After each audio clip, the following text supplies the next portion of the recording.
Happy Easter, y'all. Happy Easter. Happy Easter. We wore our Sunday's best for you, our Easter best. We're wearing our colorful spring dresses. I don't know about you, but I'm happy that it is springtime. Can you tell I'm happy? Like, this weather has been amazing. We're located here in Colorado, and I mean, this is the kind of weather that I have been long dreaming of, is like sun, warmth, not too warm, not too hot, not cold. It's perfect. Coco is not locked up today. He wants to go. He wants to go for a. So if you hear something panting and prancing around, that is Coco, who will reveal sometime on the camera so everyone can meet Coco. But happy Easter, you guys! Happy Easter! Happy Easter! And Easter for me, you know, whether you are religious, not religious, spiritual, agnostic, whatever, a way, you know, that the way that I have shifted my perception around Easter is rebirth. And I think we can always be thinking about rebirth, thinking about, gosh, it's so funny. We did not plan this. We're talking about the inner child on Easter. Oh my God, that is true. Nobody was putting that together, you guys. This is real talk. This is what happens. But yeah, it's like it's a cycle of rebirth. It's rebirth is important because it's about expansion. It's about imagination, creativity, what comes like what's new. Yeah, like it's, you know, it's about potential and possibility. It's exciting. It's, you know, it's becoming evolving. New. Yeah, the old goal. Exactly. And seeing yourself as a newborn. Yeah, exactly. So happy Easter. Happy Easter. Happy rebirthing. Happy spring. Hello. Welcome. You guys, we're gonna start off with our great. We have some great jokes for you today. In the theme of Easter and our child selves. So we're gonna be sharing with you all, yes, some of the best Easter jokes for kids. Okay, this is kid friendly today, you guys. Okay, we're gonna go first. Yeah, go ahead. Oh, you? You want me to go first? Yeah. Okay. All right. Ready? With you first. Okay. All right. What do you get when you cross a rabbit with shellfish? What do you get? An oyster bunny. You get it? You get oyster? it? An oyster bunny? Okay. Okay, let's see.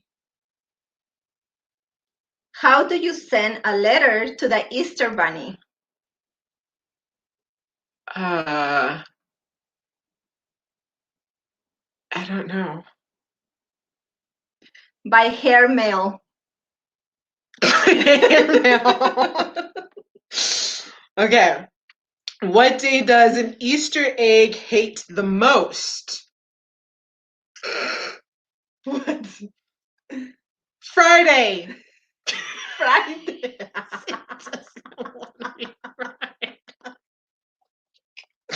That's a good one. That's a good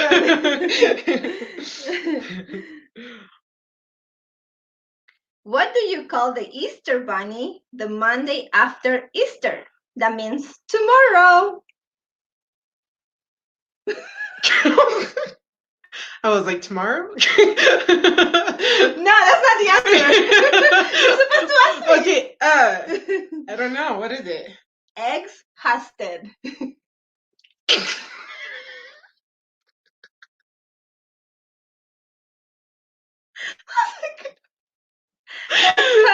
Exhausted. That's good. That's good. Okay. Knock, knock. Who's there?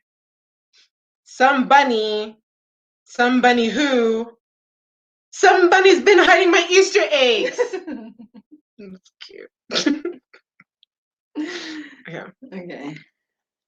Is this the last one? Or one more. What did one Easter egg say to the other? I have no idea. Heard any good jokes today? Hey Jessica, hey girl, how's it going? Thanks for joining us. We're kicking off here a conversation. We're good diving into our kid selves. So, happy Easter to you. What is the Easter Bunny's favorite kind of music? You're laughing. What is that? Hip hop.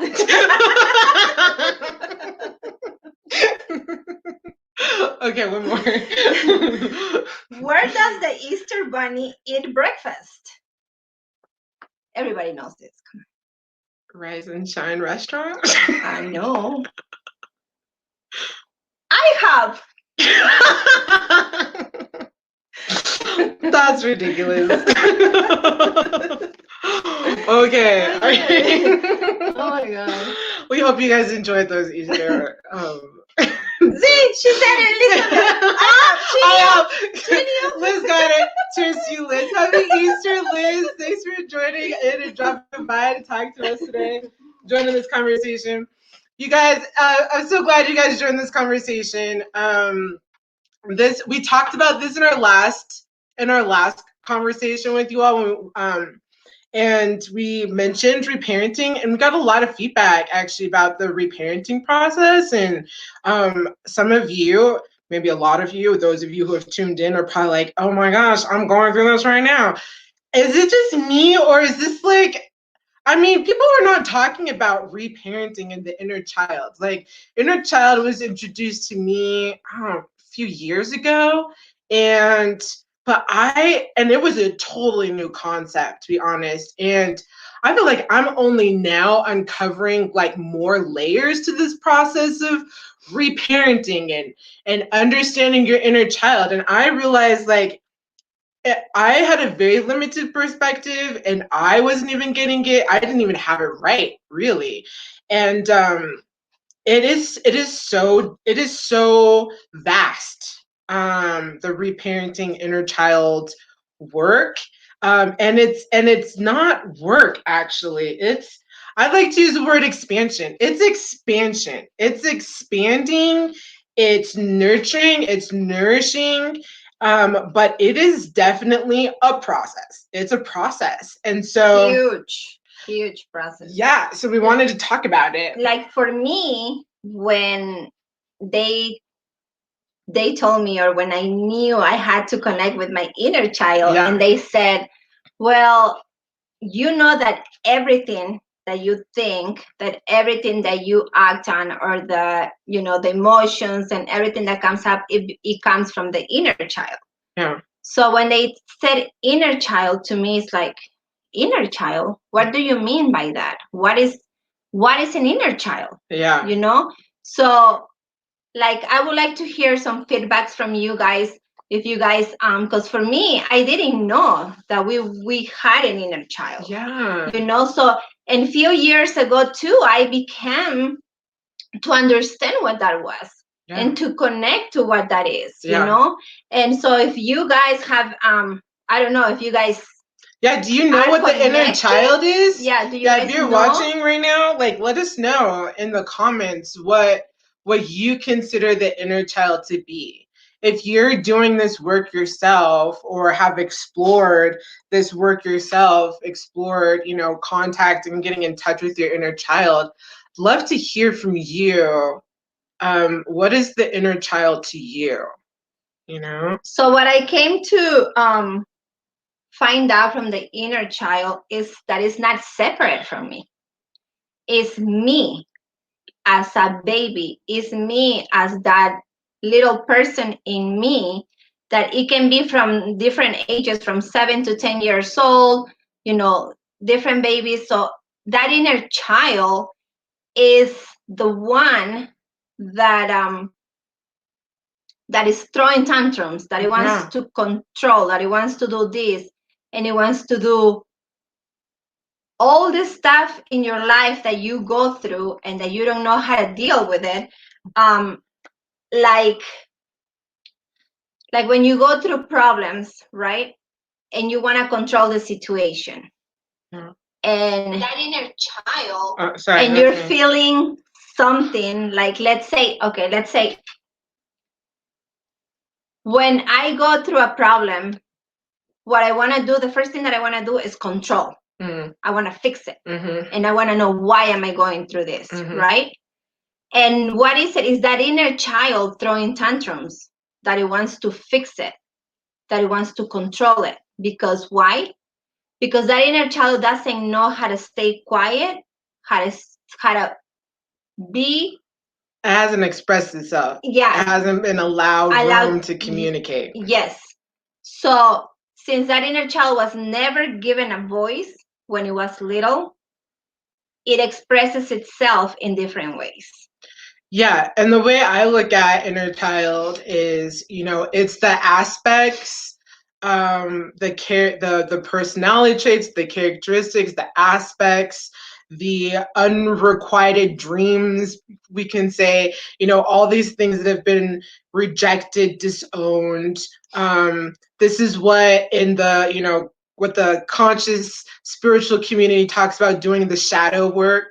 So much of this is the inner child work. It's exploring all these facets of ourselves that we didn't have a chance to access. And I'll talk about myself personally, right? Which is being real raw, is the fact that I grew up in a household of narcissistic abuse, and with a parent who had some real mental health challenges. And because of that, I learned how to, out of the basis or need to survive, right? I learned that I needed to be as small as possible, or not seen, not heard. This, we all talk about this need, this the perfectionist, right? The perfectionist side of ourselves, the side of ourselves that wants control or wants things to be in order. And all of that, is that's the conditioning, is things need to be in order, because if they weren't in order, or if they were out of place, and honestly, I didn't have any control over it. To me, it could look perfectly ordered. To my parent, it just wasn't in their place. Hey, John. Hi, John. Thanks for joining us tonight. It's that I was operating in this way as a child out of survival, but I took that on as my personality. So my personality as an adult is, I'm super generous. I'm super helpful. We don't like to talk about, the rescuing and fixing piece. Nobody wants to talk about that, right? The give space for other people to be heard, because I don't. Yeah, don't speak. Right, but exactly, it's internalizing that. And we just talked about in our soul spark group, because we're going through the seven spiritual laws of success, and what we're on right now is this intention and desire. And what we talked about in there is I, when I used to be around people who would share really great news, and maybe some of you guys can relate to this, someone had really awesome news to share, or they were doing things, or they got a win, right? And there's a part of me that was yay, that's awesome. And then a part of me that was comparing myself in my head and being you're not enough. Look how cool they are, and how great they are, and look at all these wonderful things you're doing that you haven't done yet, or you're not doing, right? And that voice of comparison that would come up, right? And externally, I'm I'm so happy for you, but it's fake, right? It can feel fake or false, because there's these judgments that are underneath. And it's the inner child work is exploring, like, where does that judgment come from? Where does that perfectionism come from? Why do I feel like an imposter sometimes? Why do I struggle speaking? Why do I struggle, there's something I really want or something I want to do, right? What's creating the resistance? That is the process. All those questions, exploring that is this inner child work. And then our way through it is reparenting ourselves. And when you connect with your inner child, what is a way to connect with your inner child? Mm-hmm. Is to be open-minded to the idea is that you have this baby inside you and that you are the adult self, and that you're the one that has to become that adult self to talk to your baby. But how do you talk to your baby when that baby is throwing those tantrums and, is comparing, is criticizing, is judging, mm-hmm. is being stubborn, is being controlling, mm-hmm. is feeling, like it doesn't matter. It's diminishing itself. It's like, somebody can tell you, oh, you look so beautiful today. Right. Yeah. And then you're like, maybe because I dyed my hair. That's why I look beautiful.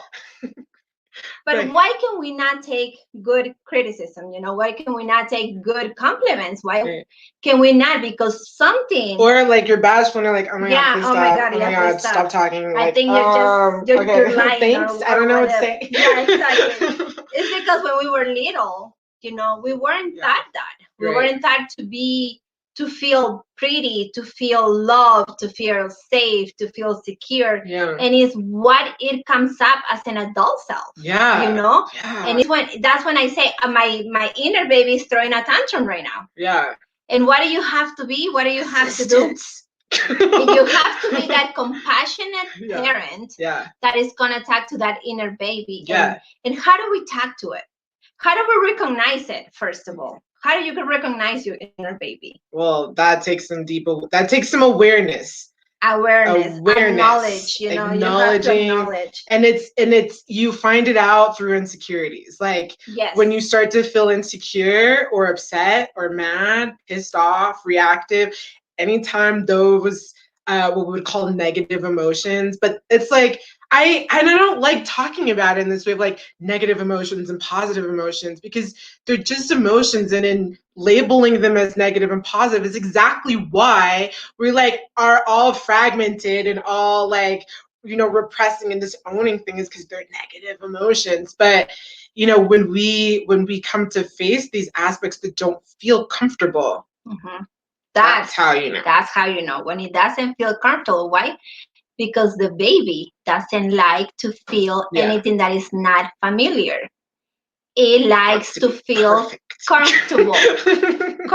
So it likes control. It likes to feel the familiar ways of, oh yes, I'm in this safe place. Yeah. But once you start connecting with your inner baby, it's like an onion. You start peeling, different layers. Yeah. And as you peel more layers, more tears come out, more tears. Because why? Because you're really facing those feelings that are really not valuing yourself, mm-hmm. really not making you grow as that loving adult that you can become by just seeing those emotions that are triggering that inner baby, that inner child. Right. And the loving adult isn't like I walk around and it's like love and light everywhere. No. It's like we're so done with that. Like it's time to get real. There's real grit in life, you know? But it's like being the loving adult is the one that is discerning from that place of truth, right? Of like what's real, what's authentic, what feels right, what holds space for the other person and you at the same time, right? Like what honors you and your values, but also calls in other people to be held as well. Like that's being the loving part of ourselves. And sometimes the loving part of ourselves isn't like, I'm going to caretake everyone. Matter of fact, that can come from the inner child trying to be in control. But rather, it can be walking away from that messed up situation, saying goodbye to that partner that's not honoring you, walking away from situations, or tabling certain things, or creating a boundary, or saying no, right? Like, and that might not feel loving, because you're operating from a way where, as a child, you didn't get to do those things. But as an adult, right, who is in their power and is learning how to not react from that place of destruction, but rather care, like, those are the things that you can learn how to do through this process. Yeah, so when we said parenting the child is being that parent that is going to educate the child. So for me, is how I think now, because I'm a mother. So for those who have babies, they can relate to what I'm going to say right now. And can I just say, like, it's crazy how parents will do this for their kids, but now before yourself, you're like, and it's like, exactly. So like I said, just some years ago, I came to find out about the inner child, and I'm a mother. Yeah. My son is 24 years old now. Yeah. And I can like relate to the times that, he will not behave in a loving way to himself. And I will be like, call him out and be like, okay, let's sit, let's talk, let's understand what you are going through right now. And I want you to repeat what you just said about yourself and tell me if you are able to say that to me, that I'm your mother. And he will be like, no, mom, I wouldn't, and then he will be like, and then I'm like, okay, so love yourself, because I love you. You're fine. You're okay. It's okay to make mistakes. Yeah. But in real life, like me, I made so many mistakes. Was I loving and caring to myself?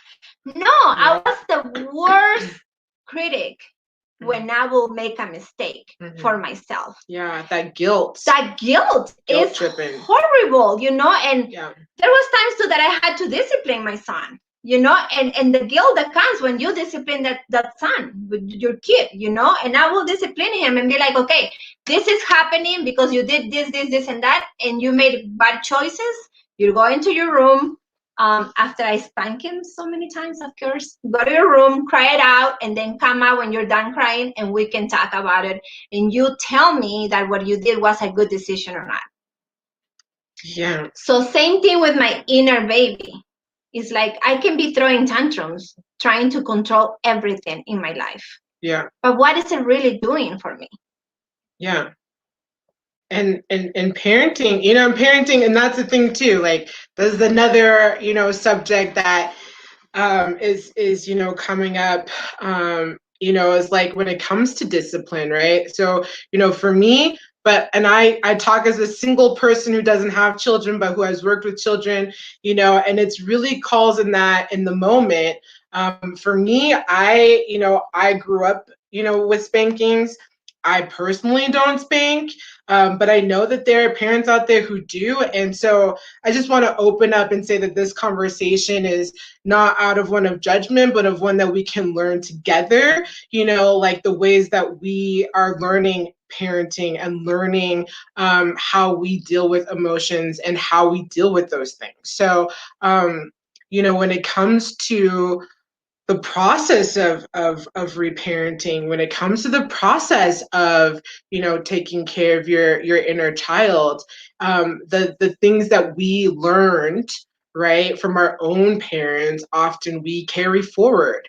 And there's so many different ways and conversations that are coming out right now about how we can find different ways, right, of parenting. And so I just want to give space to that too in this conversation, because it is an ever evolving, growing process. But the best thing that we can do is know that we're operating, as lovingly as we can, right, with the knowledge and information that we have and the tools that we have available to us. Yeah. It's like having a newborn, and you're like teaching that baby to go to sleep at a certain time. Yeah. That baby's gonna wake up during the middle of the night and throw tantrums and scream and yell because it doesn't want to go to sleep. Yeah. But the more you are, strict with that that time, like, okay, you're going to sleep at so time. Mm-hmm. You put the baby to sleep, it's gonna cry, right?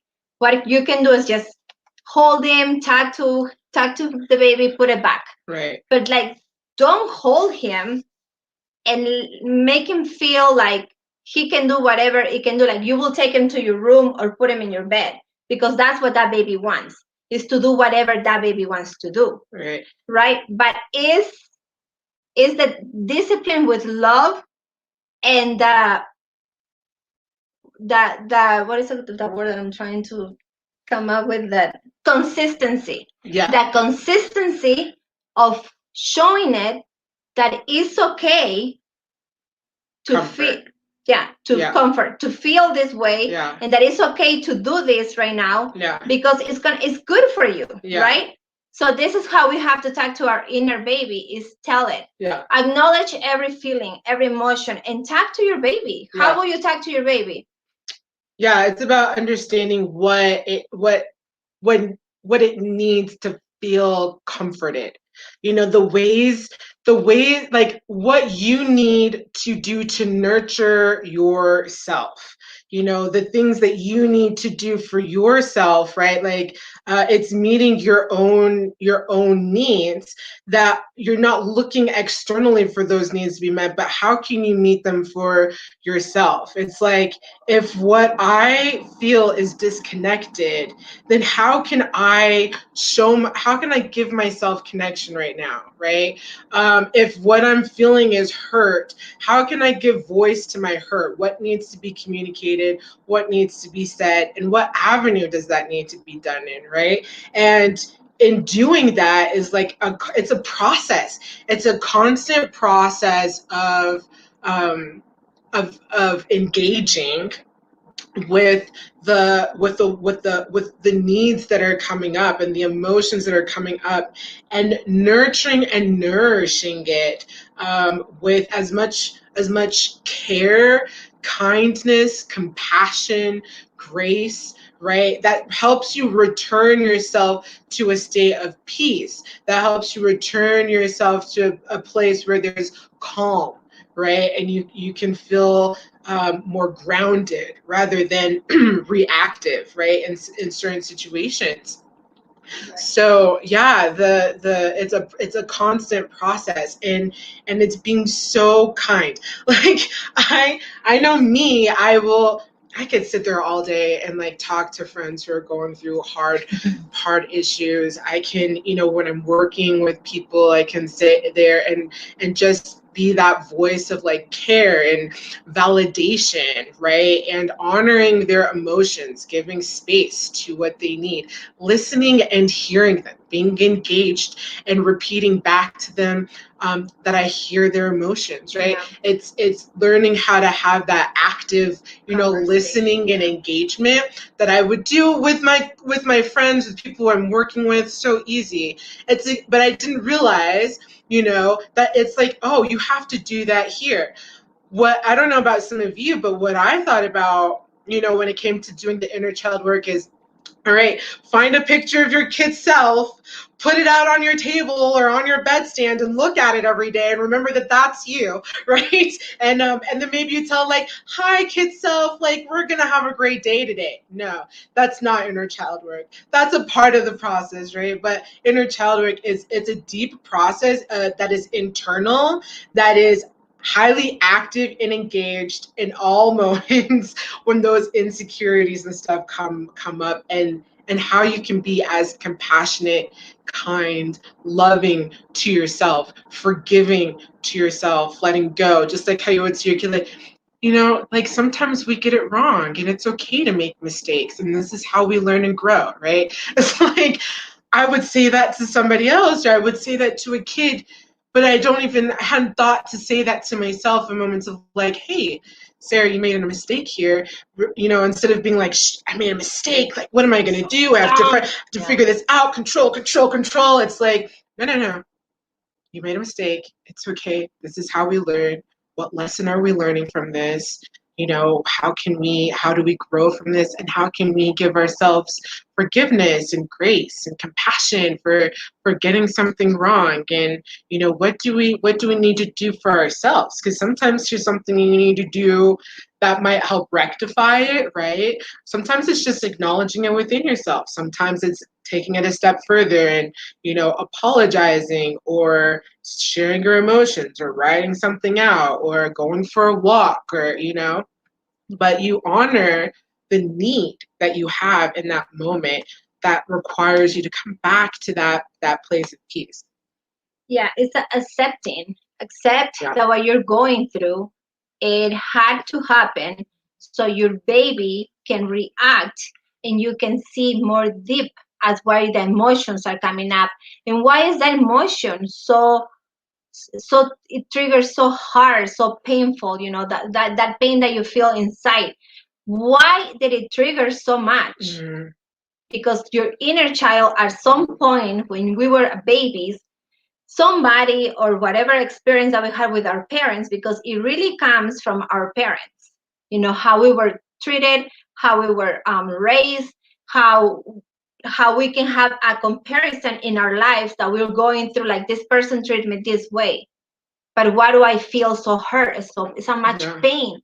Because when I was little, so and so person did the same to me and I haven't healed that. Right. So what it really is really accepting that it happened in the past. Huge. It's accept that it happened in the past and it's a lesson that we can learn from it. Yeah. You don't have to carry it anymore. You don't have to carry it. You can lay it down. You can lay it down. Feel your emotions. Yeah. Feel every emotion, Yeah. Believe in yourself. Love yourself. Value yourself. Yeah. And talk to your baby and tell it, we're a team. We're not two separate people here. We're a team and we can come together in a loving way, in a loving way that we can become one. And I can be that adult loving person to my baby and talk it out with the baby and be like, acknowledging, like we said, acknowledge the inner baby, treat it with respect. Yeah. Treat it with respect and tell it, I love you, I hear you. I know it's validated. I know that you're going through this. I know this is how you're feeling right now. Right. Let's talk about it. Let's really see what is this pain coming from. Let's really dig in. Yeah, let's explore it. Let's face it. Let's sit down. Let's journal is really important. Because that's, you write everything that is coming up. Right. And if you are not a writer and you're like, I don't really like to write, another way of doing that is like if you have a voice recording app on your phone, you could just, you could just talk it out into a voice recorder, but it's about getting it. Sometimes it's really important to get it out. Right? Like you can be going through all this stuff in your head, but there's something freeing when you actually like have it externally out, right? And you've let it reveal itself. Mm-hmm. You've let it be seen. Yeah. And so much of the challenges or the struggles that can get in our ways is the fact that we don't allow these emotions to be seen and heard, right? We can suppress them or repress them. And I can talk about this personally from a physical perspective, is in having shed over, the past few years, 85 pounds off of my body. A lot of that has been through allowing emotions to come forward, expressing and communicating the things that I, as a child, was not allowed to express, right? Trying to be some sort of version of myself for other people that I was groomed and conditioned to be as a child, and learning that as an adult, I have the safety and power, right, to evolve and to figure out who I am and be able to open up from that perspective. So getting it out is really important. And then, you want to be mindful because, again, this process is loving. So while we might want to get something out, right? And you might want to say something to the other person that hurt you or whatever, right? It's so important that as we learn how we can be more loving to ourselves, you really do start to open up and recognize that this trauma is shared, right? Like all of us are walking around with our own trauma, our own suffering, our own struggles, our own challenges. And we learn, as we learn compassion, self-compassion, we learn how to be more compassionate for other people. And so in getting it out, you can know what that path is. Parisha, how are you? Hi, Parisha. Yeah. Hi. How you get that out. Oh wait, is that my Aunt Pat? I think it's my Aunt Pat. I think I just friended you on Facebook, so I think so. I haven't seen your name spelled out like this. How did you not know Hi. that? Well, I've never seen. I'm like, it's Aunt Pat. So this is hilarious. Anyway, it's like how you get these things out and honor them, right? In the most loving way. You learn how to, like, you'll learn the path, right? Of like, is this something that needs to be shared? How do I share that? Just like, yes, dear, it is on path. As like how you communicate that, right? What's the best way to communicate that? That holds the space of you and the other person at the same time. Sometimes we just need to get it out. Like, I can't tell you how many times I've been like, I need to sing, and I just put it all out. And then once I'm done, I'm like, and I'm complete. Like, yes. I don't need to do anything with this information. I don't need to put it out. But then I really listen. If it's something that needs to move forward, then maybe I don't need to say all of this, but maybe there's a part of it that needs to be said, right? That's when the wisdom, right, of being an adult, right, versus the reactivity of our inner child, that we can discern the best process moving forward. Because really what the baby wants, it wants to trust. It wants to feel safe. It wants to feel secure. You want to feel safe. You want to feel secure. And how does it do that? Because that's what we want, you know. But why am I saying the inner baby wants to feel safe and secure? Because when we were little, we didn't feel that way. Yeah. And it's why it triggers and it comes up as an adult child. Yeah. And what do we have to be? We have to be that adult child that can tell the baby, we are one, we are okay, I love you, you are safe, you are wanted, you are secure, we are here, and we're going to make this work. Yeah. You know, I'm here with you now as a whole. Yeah. I'm here with you now, and I hear you. I feel your pain, because it wants to trust. It wants to trust. And it's why when we're throwing tantrums, it's because we don't trust. Yeah. You know, and it's very important that we trust, that we let our inner baby trust, because when we let it trust, we're not gonna be like, you know, we're not gonna act in what those emotions are coming up. We're gonna surrender. We're gonna surrender, we're gonna listen, and we're gonna talk it out. Yeah. And it's why is this so important? Why is inner child work important? Why is reparenting important? And I'm gonna talk from this perspective of, like, even the recent incident that happened in Boulder, right? The Boulder shooting that happened. What I recognize in doing, whenever you're going through a process of transformation and evolution, right? It's like, for those of you in the spiritual conscious community, when we're talking about an awakening, right? The spiritual awakening, the ascension process, like all of these things, it's really uncovering, the trauma. It's uncovering the stories, the limiting beliefs. It's uncovering the nature of the ego, right? That is not seeing things with, eyes of clarity and truth, not seeing the love that's present, not seeing how things are unfolding with opportunity and growth, but rather from that place of fear. Is through the suffering and the pain that we carry that's unresolved, right, that creates these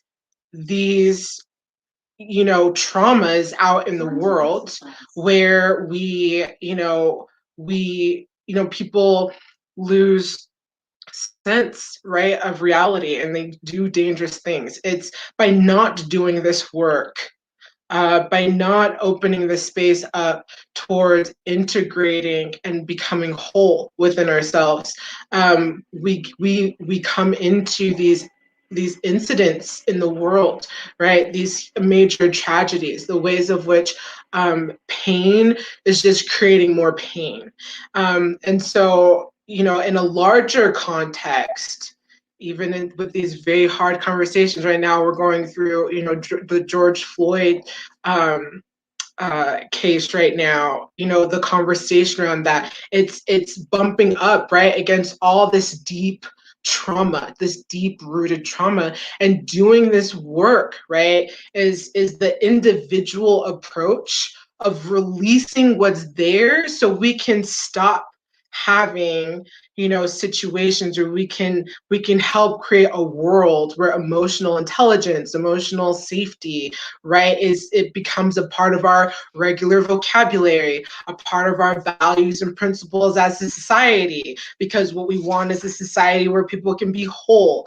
This is why this work is so important. It is the inner work we must do in order to create the external results, right, that we want, of safety, of compassion, of kindness, of peace, of healing, of those things. And so this is why the exploring the inner child, this is why doing this reparenting work is so incredibly important, because it minimizes, it's the way we minimize incidents, right, that are tragic. It's our trauma just constantly hitting up against one another's trauma. And when we can do that work for ourselves, right, of freeing ourselves, of nurturing and nourishing ourselves, of having self-compassion for ourselves, we can externally operate that way in the world, be the example for others, holding space for others, creating a value point set in society that honors this, right?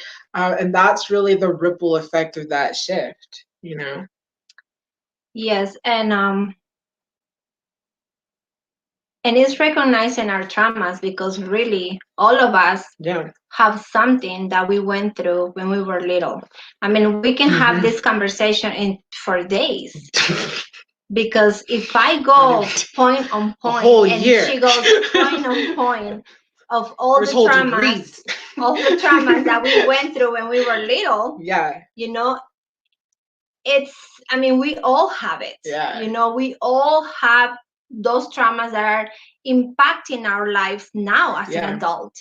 Why is it so important? It's important to free ourselves from all those emotions, because why? Because we want to be free.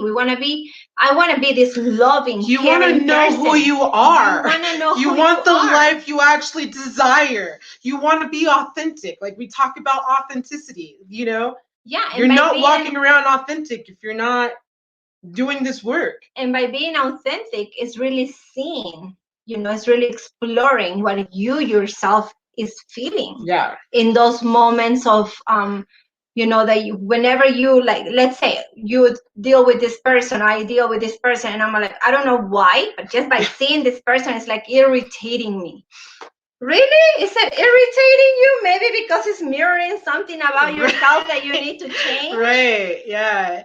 Or a decision you need to make for your own boundaries, for your own sanity, your safety. So, that too. Boundaries is very important. Huge. Speak it up.